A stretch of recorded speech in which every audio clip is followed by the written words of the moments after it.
Hello guys, welcome to my channel. Guys, आज मैं इस वीडियो में क्लास 10 मैथ्स चैप्टर रिवीजन की इम्पोर्टेंट एमसीक्यू कराऊंगा जो एचएसएलसी फाइनल के लिए बहुत इंपॉर्टेंट है। तो गाइज़, वीडियो शुरू करने से पहले अगर आप लोगों ने मेरे चैनल को अभी तक सब्सक्राइब नहीं किया तो प्लीज़ सब्सक्राइब कर लीजिए और बेल आइकन को भी दबा दीजिए ताकि मेरी आने वाली वीडियो की नोटिफिकेशन मिल सके। तो चलिए वीडियो को स्टार्ट करते हैं। तो देखिए guys, first question, which of the following ratios are in proportion. ये एक इम्पॉर्टेंट क्वेश्चन है। तो देखिए इसका हल कैसे होगा। तो क्वेश्चन ने हमें कहा है कि इनमें से कौन सा रेशियो प्रोपोर्शन है। तो देखते हैं, प्रोपोर्शन मतलब इक्वल रेशियो है। तो देखते हैं पहले वाला। तो पहले दिया हुआ है 12:21। तो गाइज हम इसको इससे लिख सकते हैं 12/21। तो हम इसको डिवाइड करके देखते हैं। तो ये किससे जाएगा, 3 से जाएगा। 3 4 ज़ा 12, 3 7 ज़ा 21। तो ये हो गया गाइज 4/7 और किसी भी नंबर से नहीं जाएगा क्योंकि 7 एक प्राइम नंबर है और ये दोनों को प्राइम नंबर हो गया। अभी नेक्स्ट वाला रेशियो को देखते हैं, 32:56। अभी ये अगर 4/7 हो गया तो ये दोनों प्रोपोर्शन होगा। तो देखते हैं 32/56। तो ये गाइस 2 से जाएगा, 2 से 3 में 1 टाइम्स और 12 में 6 टाइम्स और 5 में 2 टाइम्स और 16 में 2 8 सर 16। अभी फिर से 2 से जाएगा क्योंकि लास्ट में इवन नंबर है इसलिए। तो 2 से 16 में 8 टाइम्स, 2 से 28 में 14 टाइम्स। अब फिर से जाएगा 2 से 4 टाइम्स, 2 से 7 टाइम्स। तो गाइज ये भी निकला 4/7 और वो भी 4/7 ही था। तो गाइज इसका आंसर होगा, आप लोग ये सब भी करके देखिएगा। तो इसका आंसर होगा फर्स्ट पार्ट। अब गाइज सेकेंड पार्ट को देखिए। सेकेंड पार्ट ने क्या कहा, which of the following sets of the numbers are in proportion. तो इनमें से कौन सा सेट जो प्रोपोर्शन में है। तो इसको चेक करने के लिए गाइज हम कैसे करेंगे, फर्स्ट और ये थर्ड वाला और सेकेंड एंड लास्ट वाला हम ऐसे इसका फ्रैक्शन देखेंगे। अगर इक्वल फ्रैक्शन में आया तो ये प्रोपोर्शन में होगा और नहीं है तो नहीं होगा। तो देखते हैं। तो फर्स्ट है 2 और थर्ड है 6। तो इसका फ्रैक्शन देखते हैं 2/6। ये 2 से जाएगा, 2 से 2 में 1 टाइम्स, 6 में 3 टाइम्स, आंसर निकला 1/3। अब नेक्स्ट वाला, ये 6 से 8 को 6 डिवाइडेड बाई 8, 2 से जाएगा 3 टाइम्स, 8 में 4 टाइम्स, तो ये निकला 3/4। तो ये गाइस ये दोनों जो फ्रैक्शन है इक्वल नहीं है, तो मतलब ये प्रोपोर्शन में नहीं है। तो अब सेकंड वाला को चेक करता हूँ। तो ये फर्स्ट और थर्ड वाला चेक करेंगे और सेकंड और लास्ट वाला चेक करेंगे। तो फर्स्ट है 10 और थर्ड है 30। तो ये 0 0 काट देंगे तो आंसर निकला 1/3।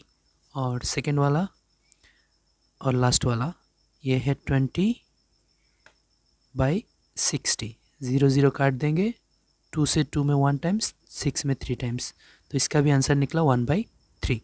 तो गाइज़ ये वाला हुआ आंसर है। क्यों है गाइज़, देखो 10 और 30 का रेशियो निकला 1/3 और 20 और 60 का भी निकला 1/3। तो ये हो गया सेकेंड वाला। तो अब आइए थर्ड क्वेश्चन को देखते हैं। तो क्वेश्चन ने क्या कहा, if P proportional Q and P equal 6 then Q equal 30। Now P equal 2 then what is the value of Q। तो गाइज यहाँ क्वेश्चन ने क्या कहा, मैं अच्छे से समझाता हूँ। क्वेश्चन ने कहा है कि हमें P एंड Q प्रोपोर्शनल है, मतलब P बढ़ेगा तो Q भी उसी हिसाब से बढ़ेगा। तो गाइज देखो, P जब 6 हुआ था तब Q 30 हुआ है। तो अब हमें पूछा है जब P 2 होगा तो Q कितना होगा। तो हम यूनिट प्लेस को देख लेते हैं, मतलब जब P1 होगा तब Q कितना होगा। तो उसी हिसाब से P2 होने से Q कितना होना चाहिए वो हम फाइंड कर लेंगे। तो देखिए ये 6 से डिवाइड करेंगे तो दोनों का यूनिट प्लेस आ जाएगा, क्योंकि ये 6 है ना, इसी 6 से इसको भी डिवाइड करेंगे, इसको भी डिवाइड करेंगे। तो 6 में अगर 6 से डिवाइड करूँगा तो P इक्वल निकल जाएगा 1। मतलब देखो गाइस, जैसे अगर P इक्वल 6 है, हम 6 से डिवाइड करेंगे तो P का आंसर आ जाएगा 1।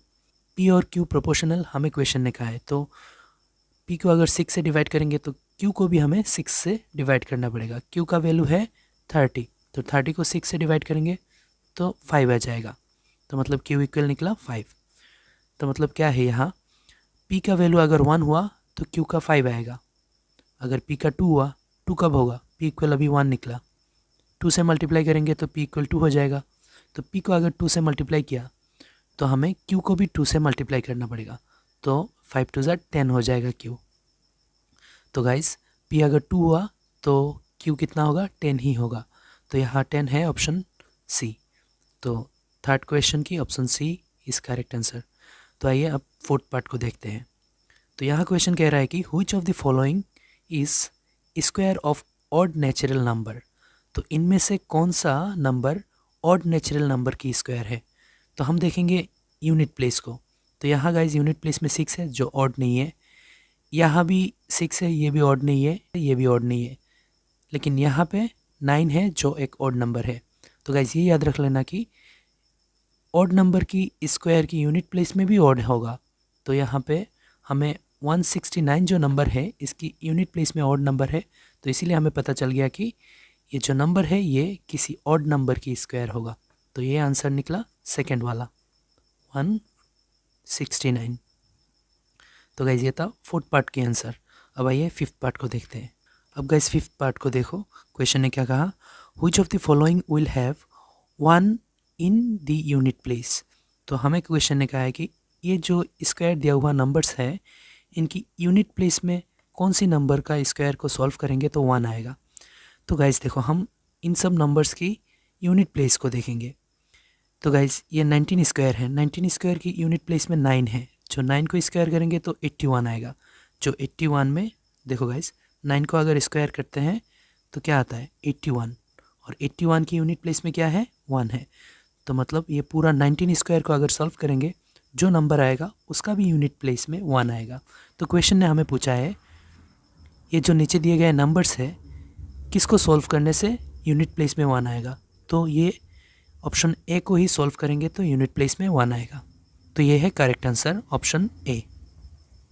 तो ये हो गया गाइस। अब 6 पार्ट को देखो, between 18 square and 19 square how many natural numbers are there. तो क्वेश्चन ने कहा है कि अगर 18 स्क्वायर को सॉल्व करेंगे और 19 स्क्वायर को सॉल्व करेंगे तो इन दोनों का जो सॉल्व करने के जो नंबर आएगा इन दोनों का बीच में कितना नंबर होगा। तो हम सॉल्व करके देखते हैं। पहले हम 18 स्क्वायर को देखते हैं कितना होता है। 18 स्क्वायर मतलब 18 इंटू 18, 8 8 ज़र 64, 64 का 4 लिख लिया, रह गया 6, 8 1 ज़र 8, 8 एंड 6 14। अभी 1 से मल्टीप्लाई करेंगे, 1 इंटू 8 8, 1 इंटू 1 1, तो कैलकुलेट करेंगे तो कितना आएगा 4, 8 एंड 4 मिला के 12, 12 का 2 रह गया 1, 1 एंड 1 2 और रह गया जो 1 वो मिला के 3 हो गया। तो गाइज हमें 18 स्क्वायर मिल गया 324। अभी हम 19 स्क्वायर को भी देखेंगे, 19 इंटू 19, तो 9 9 ज़र 81, 81 का 1 रह गया 8, 9 1 ज़र 9, 9 एंड 8 मिला के 17 होता है। अभी 1 से 1 इंटू 9 9, 1 इंटू 1 1, कैलकुलेट करेंगे तो 1 और 9 एंड 7 मिला के 16, 16 का 6 रह गया 1 और 1 एंड 1 और रह गया जो 1 वो मिला के टोटल 361। अब गाइज इससे इसको माइनस करने से हमारा परफेक्ट आंसर नहीं निकलेगा। इन दोनों नंबर्स के बीच का जितना नंबर है वो हमें काउंट करना है। तो हमें 25 से लेकर 61 के अंदर जितना नंबर है वो काउंट करना है। तो देखो गाइज यहाँ है 324, 6 मिला देंगे तो 330 हो जाएगा, 30, और मतलब 6 मिलाने से 330 हुआ, मतलब 6 मिला हमें 330 तक। उसके बाद कितना है ये 61 तक आने के लिए 40 मतलब 10, 50 मतलब और 10, उसके बाद 60 मतलब और 10। तो हो गया ना बीच का नंबर। 25 से लेकर 60 तक है बीच का नंबर, क्योंकि ये जो देखो गाइस मैं अच्छे से दिखाता हूँ। हमें मिला 18 की स्क्वायर 324, ये 324, और 19 की स्क्वायर मिला हमें 316। हमें फाइंड करना है इन दोनों के बीच में कितना नंबर्स है। तो हम 24 को नहीं ले सकते और इधर ये 16 नहीं, सॉरी गाइस 61, और ये 361 को नहीं ले सकते। इनका बीच का नंबर ले सकते हैं। कहाँ से देखो 325 से लेकर 360 तक ले सकते हैं, तभी ये नंबर्स इन दोनों नंबर्स का बीच का आएगा। तो देखो गाइस यहाँ कितना होता है 24 से 30 तक 6 टू नंबर आया, और 30 से 40 तक और 10 टू, 40 से 50 तक और 10, 50 से 60 तक और 10, मिला के कितना हुआ 60 तक और 10 मिला, तो मिला के टोटल इतना ही है इन दोनों नंबर्स के बीच में जितना नेचुरल नंबर है। तो कितना है 10, 20, 30, 36, तो आंसर है 36। अगर आप लोग बड़े वाले से छोटे को माइनस करेंगे तो आपका निकलेगा 38 या तो 37, ऐसे कुछ निकलेगा, जो रॉन्ग है, यही करेक्ट है 36। तो इसकी आंसर हुआ ऑप्शन सेकंड वाला, तो आप लोग समझ जाइएगा। अब चलिए 7 पार्ट को देखते हैं। अब गाइस 7 पार्ट को देखिए, क्वेश्चन ने क्या कहा, which of the following is not a perfect square. तो इनमें से कौन सा नंबर परफेक्ट स्क्वायर नहीं है, क्वेश्चन ने ये हमें पूछा। तो गाइस इसके लिए मैं आप लोगों को कुछ दिखाना चाहूँगा। तो मैंने लिख के रखा है 1 से लेकर 10 तक की स्क्वायर। 1 स्क्वायर 1 होता है, 2 स्क्वायर 4, 3 स्क्वायर 9, 4 स्क्वायर 64, ऐसे ही करके 10 की स्क्वायर तक 100 होता है।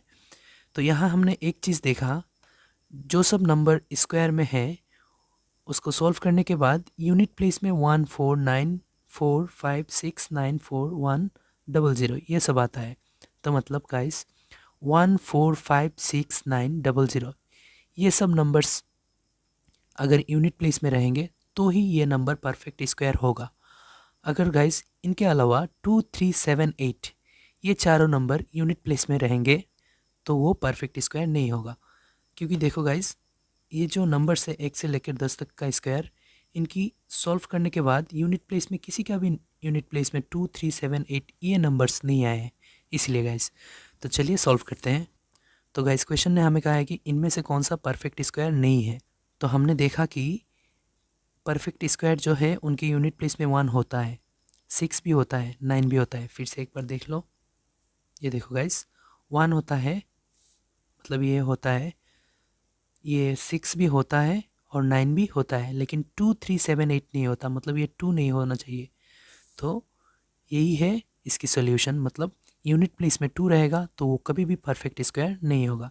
तो इसका सोल्यूशन है सेकंड पार्ट जो 572 है, ये परफेक्ट स्क्वायर नहीं है। अब 8 पार्ट को देखिए, क्वेश्चन ने क्या कहा, इफ़ रूट ओवर 2025 इक्वल 45, मतलब इसका स्क्वायर रूट 45 है, then 20.25 is equal to root over, मतलब रूट ओवर 20.25 की वैल्यू कितना होगा, नीचे दिए गए। तो गाइस देखो इनमें से कौन सा होगा, हमें पता है, देखो ये 20 के अंदर किसका स्क्वायर रूट आता है, 4 का, और उसके बाद आप सोच ही लो, मतलब ये हम स्क्वायर से निकालेंगे तो 4 पॉइंट समथिंग ही होगा। तो 4 पॉइंट समथिंग कौन सा है, ये है। तो ये है आंसर सेकेंड पार्ट 4.5।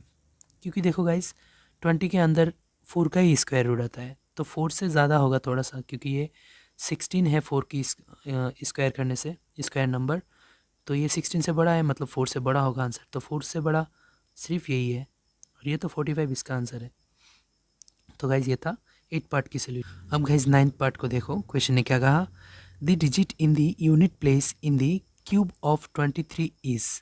तो गाइज क्वेश्चन ने हमें कहा है कि ये जो नंबर है 23, इसकी यूनिट प्लेस में कौन सा नंबर आएगा अगर हम इसको क्यूब करेंगे। तो गाइज हमें पूरा नंबर का क्यूब नहीं करना है, सिर्फ 3 को ही क्यूब कर लेते हैं। यूनिट प्लेस में जो नंबर है 3, इसका क्यूब कितना होगा, 3 इंटू 3 इंटू 3, 3 3 ज़ा 9, 9 3 ज़ा 27।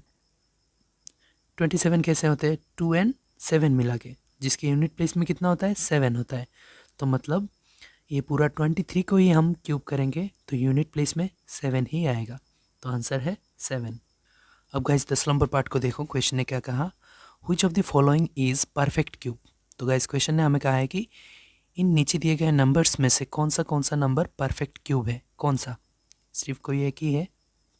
तो हम एक एक करके चेक करेंगे प्राइम फैक्टराइजेशन मेथड से। तो आप लोगों को कोई दूसरा मेथड अच्छा लगे तो कर सकते हैं, मैं प्राइम फैक्टराइजेशन से करूँगा। तो पहले 625 की प्राइम फैक्टराइजेशन देख लेते हैं। 625, तो ये नंबर गाइस 5 से जाएगा, 5 6 में 1 टाइम्स रह गया 1, 5 1 ज़ा 5 होता है, यहाँ 6 है मतलब एक ज़्यादा है, एक और 2 मिला के 12, 12 में 5 2 ज़ा 10 रह गया 2, 2 एंड 5 25, 25 में 5 5 टाइम्स जाएगा। अब फिर से 5 से जाएगा, 5 12 में 2 टाइम्स, 5 टू ज़ा 10 होता है, यहाँ 12 है मतलब 2 ज़्यादा है, 2 एंड 5 25, 25 में फिर से 5 टाइम, अब फिर से 5 से जाएगा 5 25 में 5 टाइम्स। तो गाइज़ ये परफेक्ट क्यूब नहीं है। क्यों नहीं है गाइज़? यहाँ 4 टू 5 निकल गया, अगर 3 टू निकलता तो हो जाता। तो अब चलिए नेक्स्ट वाला को देखते हैं, 933। अब ये गाइस 3 से जाएगा, 3 9 में 3 टाइम्स, 3 में 1 टाइम्स, 3 में 1 टाइम्स। अब गाइस यहाँ कितना निकला? 311। तो शायद गाइस ये किसी भी नंबर से नहीं जाएगा, तो इसको ऐसे ही रखते हैं, बाकी सबको चेक कर लेते हैं। कोई प्रॉब्लम निकला तो फिर से इसको तोड़ने की कोशिश करेंगे। तो यहाँ हम 343 को तोड़ते हैं, 343। अब देखो गाइस ये नंबर 7 से जाएगा, आप लोग एक एक करके ट्राई करना। 734 में कितना टाइम्स जाएगा? 7 4 ज़ार 28, 4 टाइम्स जाएगा, 28 होता है। तो यहाँ कितना ज़्यादा है? 6 ज़्यादा है, 34 में 6 ज़्यादा है, 6 एंड 3 63, 7 9 ज़ार 63 होता है। अभी 49 में 7 टाइम्स जाएगा। तो गाइज़ ये हुआ परफेक्ट क्यूब, क्योंकि ये 7 इंटू 7 इंटू 7 मतलब 3 टाइम्स 7 की मल्टीपल है। तो मतलब ये तीनों मिला के क्यूब होता है ना, 7 क्यूब। तो ये 7 क्यूब की सोल्यूशन है। तो ये है करेक्ट आंसर, जो थर्ड पार्ट है 343, ये है परफेक्ट क्यूब। अब आइए 11 पार्ट को देखते हैं। अब गाइस 11 पार्ट को देखो, क्वेश्चन ने क्या कहा? Cube root of 1000 value. तो 1000 की क्यूब रूट की वैल्यू इनमें से कौन सा होगा? तो गाइस ये जो 1000 है जिसका ऊपर क्यूब रूट है, तो इसका क्यूब रूट हटाने के लिए ये जो नंबर है उसका क्यूब रूट हमें लेना पड़ेगा। तो हमें पता है 1000 जो है इसका क्यूब रूट कितना होगा? 1000 को हम 10 इंटू 10 लिख सकते हैं, और इसका ऊपर क्यूब रूट है, मतलब 1000 को हम 10 इंटू 10 लिख सकते हैं। कैसे? देखो गाइस, 10 इंटू 10 100, 100 इंटू 10 1000 होता है। तो मतलब 1000 को हम 10 इंटू 10 लिख सकते हैं। और इसको हम वैसे भी लिख सकते हैं कि ऊपर में तो क्यूब रूट है, क्यूब रूट रहेगा, और 10 को हम 10 क्यूब लिख सकते हैं। 3 टाइम्स 10 मल्टीप्लाई हुआ है, तो इसको हम 10 क्यूब लिख सकते हैं। तो अभी गाइस क्यूब और क्यूब रूट कैंसिल हो जाएगा, आंसर निकलेगा 10। तो क्यूब रूट्स वैल्यू 1000 की क्यूब रूट्स की वैल्यू होगा 10। तो ये है करेक्ट ऑप्शन। अब गाइस 12 पार्ट को देखो, क्वेश्चन ने क्या कहा? If m is the cube root of n then the value of n is. तो गाइस क्वेश्चन ने हमें कहा है कि m अगर n की क्यूब रूट होगा तो हमें n की वैल्यू फाइंड करना है। तो देखता होगा इस कैसे होते हैं। अगर m n की क्यूब रूट है, मतलब n को हमें क्यूब रूट में डालना पड़ेगा। तो m जो है वो n की क्यूब रूट है, तो n की वैल्यू क्या होगा? तो n के ऊपर से क्यूब रूट हटाना पड़ेगा। तो इसके लिए हटाने से क्या करना पड़ेगा? ये m को हमने m रखा और क्यूब रूट n, इसके ऊपर क्यूब लगाना पड़ेगा हमें। और हमें पता है मैथ्स में कि एक साइड में अगर कुछ भी करेंगे तो दूसरा साइड में भी करना पड़ेगा। तो उधर क्यूब लगाया तो इधर m के ऊपर भी क्यूब लगाना पड़ेगा। तो cube and cube root cancel हो गया, तो बचा क्या? इधर m क्यूब बचा और ऑपोजिट साइड में n बचा। तो मतलब n इक्वल m क्यूब होगा। अगर m n की क्यूब रूट है तो n की वैल्यू होगा m क्यूब। तो गाइज इसमें से ऑप्शन कौन सा करेक्ट होगा? ये सी वाला ऑप्शन करेक्ट होगा। अब गाइज 13 पार्ट को देखिए, क्वेश्चन ने क्या कहा? The value of 8 cube root plus 27 cube root plus 64 cube root is, कौन सा है इसमें? तो हमें सॉल्व करके पता करना पड़ेगा। तो हम इन सब के ऊपर से क्यूब रूट हटाएंगे। तो इसको सॉल्व करने के लिए क्या करना पड़ेगा? ये जो नंबर्स है इनकी क्यूब लेना पड़ेगा, तभी cube and cube root cancel होके ये नंबर्स बाहर में आ जाएंगे, और सॉल्व करने के बाद इनमें से कोई एक नंबर निकल जाएगा। तो देखिए क्या होता है। तो पहले क्यूब रूट 8 दिया हुआ है, तो क्यूब रूट दे देते हैं, और 8 को हम 2 क्यूब लिख सकते हैं, क्योंकि देखो गाइस 2 इंटू 2 इंटू 2 8 होता है, 2 2 ज़ार 4, 4 2 ज़ार 8। तो 8 को हम 3 टाइम्स 2 लिख सकते हैं, और इसको हम 2 क्यूब भी लिख सकते हैं, ऐसे 2 क्यूब। तो हमने लिख लिया प्लस क्यूब रूट 27। तो 27 को गाइस हम 3 इंटू 3 लिख सकते हैं। देखो 3 3 ज़ार 9, 9 3 ज़ार 27 होता है।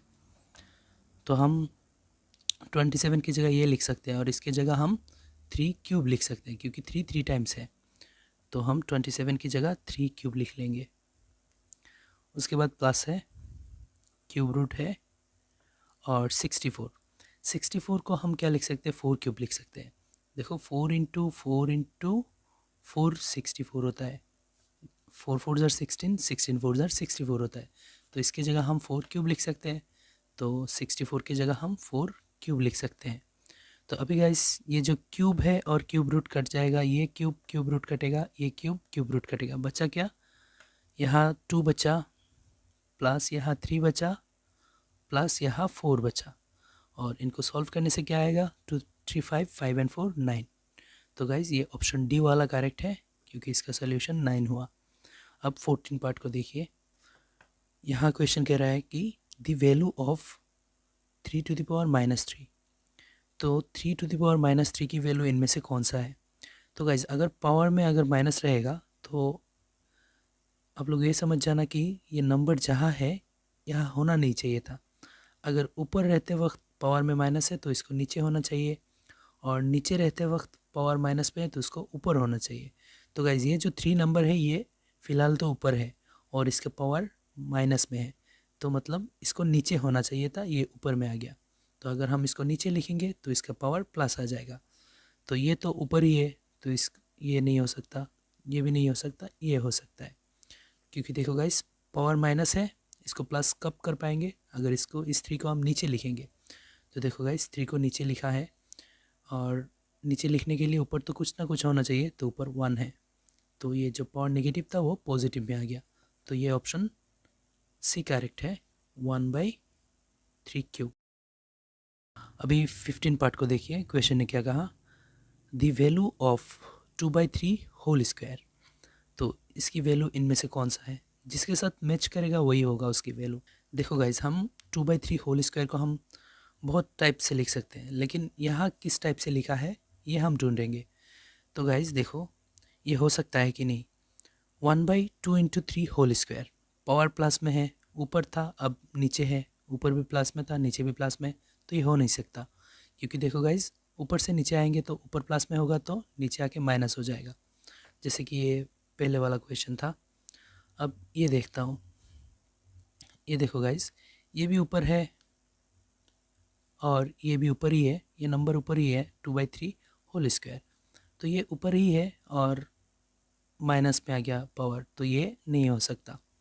अब ये देखता हूँ, ये भी फ्रैक्शन में है, तो फ्रैक्शन में ये भी है, ये हो सकता है शायद, तो हम चेक कर लेते हैं। यहाँ देखो गाइज 2 ऊपर है, यहाँ 2 नीचे है, और यहाँ 3 नीचे है, यहाँ 3 ऊपर है, तो मतलब गाइज ये हो सकता है। क्योंकि देखो गाइज यहाँ पावर प्लस में था, ये पावर माइनस में आ गया, और क्यों आया, मैंने यहाँ कहा था कि अगर कोई भी नंबर हम उसकी पोजीशन को चेंज करेंगे तो उसका पावर नेगेटिव आ जाएगा। जैसे कि गाइज यहाँ नेगेटिव में था पावर, और इसको नीचे लेकर आ गया, ये पॉजिटिव में आ गया। तो यहाँ भी गाइज अब ये फ़िलहाल पॉजिटिव में है, अगर 2 को हम नीचे ले जाएंगे तो इसका पावर नेगेटिव हो जाएगा, और 3 नीचे है और इसकी पावर पॉजिटिव है, अगर 3 को ऊपर उठा देंगे तो 3 का पावर नेगेटिव हो जाएगा। तो यहाँ वही किया गया है, 2 को नीचे उतार दिया और 3 नीचे था, 3 को ऊपर उठा लिया, मतलब दोनों की पोजीशन को चेंज किया, तो उसकी पावर प्लस से माइनस हो जाएगा। तो ये वाला ऑप्शन करेक्ट है, सी। अब गाइस 16 पार्ट को देखो। ये गाइस क्वेश्चन 22 में पूछा गया था HSL से फाइनल में, तो मैंने यहाँ लिख के रखा, ये इम्पोर्टेंट क्वेश्चन है। The value of -2/3 whole power में होल 4 है, मतलब दोनों की पावर में 4 है, और ये माइनस भी 4 टाइम्स है, तो इनमें से कौन सा आंसर होगा। गाइस अगर इवन नंबर माइनस होता है तो आंसर प्लस हो जाता है। देखो guys minus minus minus minus minus 4 time है, तो माइनस माइनस क्या हो जाएगा, प्लस हो जाएगा, और फिर ये प्लस माइनस माइनस हो जाएगा, फिर से ये माइनस माइनस मिलके प्लस हो जाएगा, अल्टीमेटली प्लस ही आएगा। तो यहाँ पे जो माइनस का आंसर है वो हम निगलेक्ट करेंगे, अभी हम प्लस के आंसर की तरफ देखेंगे। तो 2 टू द पावर 4 और 3 to the power 4, 2 to the power 4 मतलब 2 4 टाइम्स है, 2 4 टाइम्स मल्टीप्लाई करेंगे कितना होगा, देखते हैं। 2 इंटू 2 इंटू 2 इंटू 2, 2 2 ज़र 4, 4 2 ज़र 8, 8 2 ज़र 16, तो मतलब ये वाला आंसर है 8 2 16 है, क्योंकि हम निगेटिव वाले को छोड़ दिया, पॉजिटिव में से कोई एक आंसर होगा। तो 2 टू द पावर 4 16 होता है, तो 3 टू द पावर 4 81 ही होगा, क्योंकि ये तो हो नहीं सकता। यही है आंसर। आप लोग सॉल्व करके देखना, 3 टू द पावर 4 मतलब 3 4 टाइम्स मल्टीप्लाई करेंगे तो 81 ही आएगा। तो इसका ऑप्शन बी है। अब गाइस 17 पार्ट को देखिए। गाइस यहाँ क्वेश्चन क्या कह रहा है, स्टैंडर्ड फॉर्म ऑफ 0.000064, इसको हम स्टैंडर्ड फॉर्म में लिखना है। तो स्टैंडर्ड फॉर्म में लिखने के लिए गाइस पॉइंट के सामने कोई नंबर होना चाहिए, जैसे कि ज़ीरो नहीं होना चाहिए, ज़ीरो के अलावा कुछ भी हो सकता है, और पॉइंट के बाद कुछ भी हो सकता है, लेकिन पॉइंट के आगे एक ही नंबर होना चाहिए। तो इस पॉइंट को उठा के यहाँ ले जाना पड़ेगा, मतलब ऐसा 6.4। तो गाइस ये 1 से भी बहुत छोटा नंबर है, क्योंकि पॉइंट के आगे कुछ नहीं है, ज़ीरो है, पॉइंट के बाद बहुत छोटा है 64। और अभी गाइस हम अगर इसको 6.4 लिख लेंगे तो इसको हमने बहुत बड़ा लिख लिया। तो ये अगर बड़ा होगा तो 10 टू द पावर माइनस हम मिलाएंगे इसके साथ, ये माइनस मिल के इसको छोटा करेगा। और कितने कर आगे पॉइंट लेकर आएंगे, 1 2 3 4 5, यहाँ आएगा तो 5 कर आगे आ जाएगा, तो 10 टू द पावर -5 होगा। और गाइस कभी कभी हम ऐसे करते हैं, स्टैंडर्ड फॉर्म में लिखने के लिए नंबर को छोटा करते हैं। जब नंबर को छोटा करेंगे तब ये पावर जो है वो पॉजिटिव में आ जाएगा, और जब बड़ा करेंगे तब नेगेटिव में आएगा, क्योंकि ये मिलाकर बैलेंस होगा। तो गाइज ये है answer 6.4 into 10 to the power -5। तो यह है क्या है, ये वाला 6.4 इंटू 10 टू द पावर -5, ये ऑप्शन करेक्ट है, क्योंकि ये नंबर बहुत छोटा था। स्टैंडर्ड फॉर्म में लिखने के लिए इसको हमने बहुत बड़ा कर लिया। अगर बड़ा करेंगे तो माइनस आएगा पावर, और कभी कभी छोटा करना पड़ता है, नंबर बड़ा रहता है तो उसमें हम पावर प्लस ऐड करते हैं। तो गाइज ये था 17 पार्ट की सोल्यूशन। अब आइए 18 पार्ट को देखते हैं। तो गाइज यहाँ क्या कहा क्वेश्चन ने, देखो। तो गाइज ये क्वेश्चन क्या कह रहा है, the value of 0.03 into 10 to the power -5, तो इसका वैल्यू कितना होगा। तो गाइज इससे पहले जो क्वेश्चन किया था वो हमने बनाया था कि 6.4 इंटू 10 टू द पावर -5। -5 कब लिया था, जब हम नंबर को बड़ा करा तो -5 लिया था। अभी गाइज ये -5 है, मतलब ये नंबर जो है वो बहुत बड़ा हो गया। ये जो पॉइंट है ये 5 कर आगे होना चाहिए था, हमने पीछे लिख लिया, मतलब इस नंबर को बड़ा किया तभी हमने पावर माइनस लिखा है। तो इसको हम फिर से ये 10 टू द पावर -5 को हटाने के लिए नंबर को छोटा करना पड़ेगा, मतलब 5 कर आगे ले आना पड़ेगा। तो कैसे, 0.3 के सामने है पॉइंट, तो 5 कर आगे लाने के लिए कितने ज़ीरो लगाना पड़ेगा, सामने 5 टू ज़ीरो लगाना पड़ेगा, 2 3 4 5, यहाँ पे पॉइंट लगाना पड़ेगा। तो देखो गाइस ये बी जो ऑप्शन है यही है, यहाँ पे पॉइंट था, 5 कर आगे लाना है क्योंकि पावर -5 था, नंबर बड़ा हो गया, इसको छोटा करना है, छोटा करने के लिए पॉइंट सामने की तरफ बढ़ाना पड़ता है। पहले 0.3 था, मतलब पकड़ लो 3 पैसा था, अभी तो बहुत छोटा यूनिट हो गया, 3 पैसे से बहुत छोटा हो गया ये। तो गाइज़ ये है ऑप्शन बी जो करेक्ट आंसर है। तो गाइज़ ये था ये रिवीजन चैप्टर की सारे इंपॉर्टेंट MCQ जो फाइनल में पूछे जाएंगे। और वीडियो अच्छा लगे तो लाइक एंड शेयर करिए, और चैनल को सब्सक्राइब करिए, और अपने दोस्तों के साथ शेयर करिए। और नेक्स्ट वीडियो में आपको चैप्टर 1 की MCQ मिल जाएगा जो इम्पोर्टेंट होगा। तो तब तक के लिए बाय, थैंक यू।